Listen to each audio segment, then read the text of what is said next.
Hi friends, ഇന്നൊരു മീൻ പൊള്ളിച്ചതായാലോ? അപ്പോൾ അതിലേക്ക് ആവശ്യമുള്ള സവാള, ഇഞ്ചി, പച്ചമുളക്, കറിവേപ്പില, പിന്നെ ആവശ്യത്തിന് മുളക് പൊടി, മഞ്ഞൾപ്പൊടി, മസാലപ്പൊടിയൊക്കെ ഇട്ട് തക്കാളിയൊക്കെ ഇട്ട് വഴറ്റി മാറ്റി വയ്ക്കുക. അടുത്ത് നമുക്ക് മീൻ വറുക്കണം.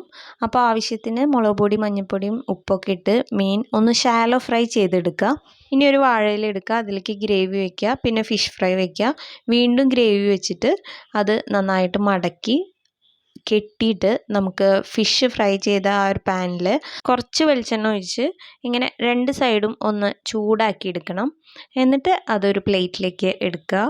എന്നിട്ട് വാഴയിലൊക്കെ അതിൻ്റെ കെട്ടൊക്കെ അഴിച്ച് പതുക്കെ ഓപ്പൺ ചെയ്ത് നമുക്ക് കഴിക്കാം കേട്ടോ. ഈ ഇല ഓപ്പൺ ചെയ്യുമ്പോൾ തന്നെ ഭയങ്കര സ്മെല്ലാണ് കേട്ടോ. ഈ വാഴയില വാടി വന്നതിൻ്റെയും ഗ്രേവിയുടെയും പിന്നെ നമ്മുടെ ആ ഫിഷ് ഫ്രൈയുടെയൊക്കെ സ്മെല്ല്, ടേസ്റ്റ് ഒക്കെ അടിപൊളിയാണ്. വാവ്, സൂപ്പർ. അപ്പോൾ ട്രൈ ചെയ്യാത്തവരുണ്ടെങ്കിൽ ട്രൈ ചെയ്യണേ.